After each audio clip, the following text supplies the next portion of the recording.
This $75,000 wish, was it written on a napkin or perhaps delivered by a carrier pigeon?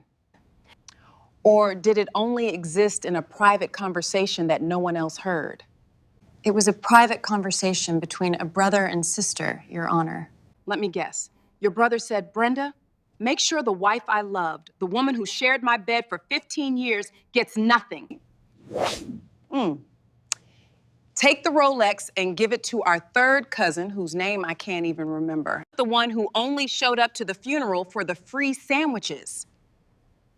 Is that what he said?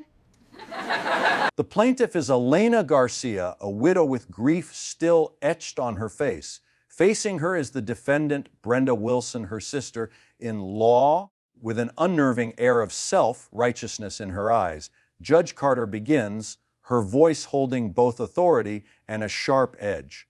Ms. Garcia, I have your complaint here. It says your sister-in-law, Ms. Wilson, offered to keep safe your late husband's watch collection, so safe that it vanished into thin air. Tell the court what happened.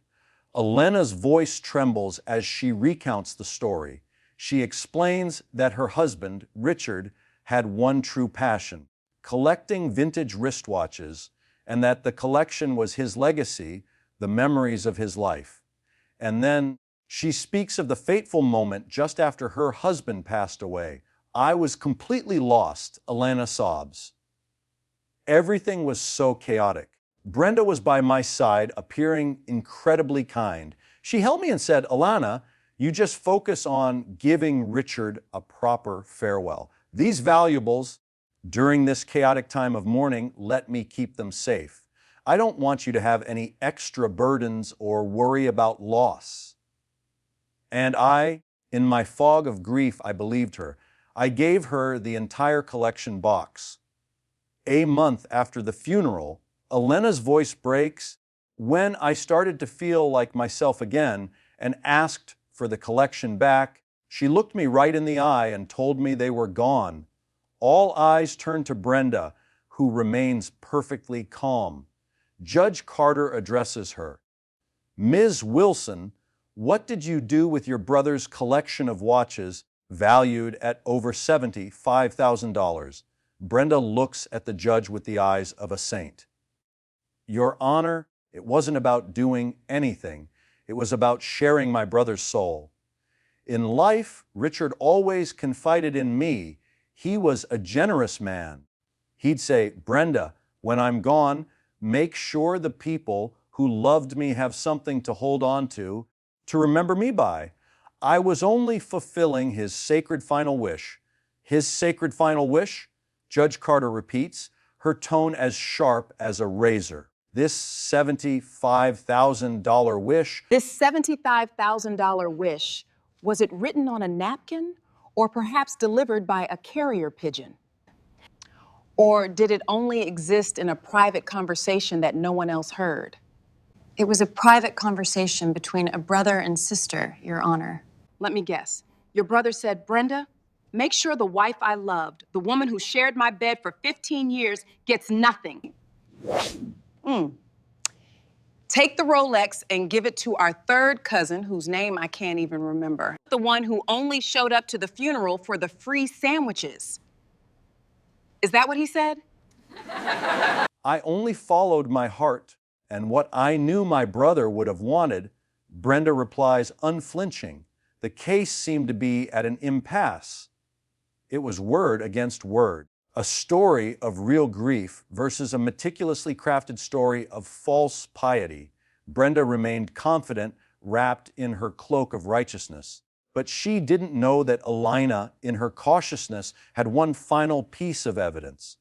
Your Honor, Elena says, her voice now steady. After Richard passed, with so many people coming in and out of the house, I installed a small security camera on the bookshelf in the living room. I only meant for it to prevent theft. I never imagined it would record a theft from my own family. Brenda freezes. The smile on her lips hardens. The video is played. It shows the living room one day after the funeral. Brenda is alone, the watch collection box on her lap. She is on the phone, and her voice, no longer full of sympathy or righteousness, is crystal clear, naked, and calculating. You like the Omega, right? Brenda's voice echoes through the silent courtroom. Come get it tomorrow. My sister-in-law? Oh, she's a total mess, crying her eyes out, head in the clouds, doesn't know what's what. While she's still grieving, we have to distribute the inheritance fairly. This is a once-in-a-lifetime chance. Hurry up before she comes to her senses. The tape ends. Brenda's mask has fallen. She is no longer the devoted sister, no longer the executor of a dying wish. She is just a predator, an opportunist. She stands stunned, her face as white as a sheet. A heavy silence fills the room. It seemed as though Brenda was cornered, but a professional liar never gives up easily. She takes a deep breath, trying to piece her shattered mask back together. Fine, Brenda says, her voice trembling, but attempting to sound indignant. I admit it! I was very angry at the time, and I exaggerated. Can't a person say things they don't mean when they're grieving and upset? She was being so selfish, and in a moment of anger, I said unkind things to my cousin. But those were just words. In the end, I still did the right thing. I gave those mementos to our loved ones, just as my brother would have wanted. It was a desperate last attempt to cling to her lie. Judge Carter scoffs. Ms. Wilson, don't blame grief. Grief doesn't turn you into a pawn shop broker. Grief doesn't give you the phone number to a shady antiques dealer. You're insulting the intelligence of this entire room. Just words. Your words on that tape were a treasure map, but Alana knew there was one more, even more horrible truth to be revealed. Your Honor, Elena says, her voice now cold and resolute. She did not give the collection to our relatives.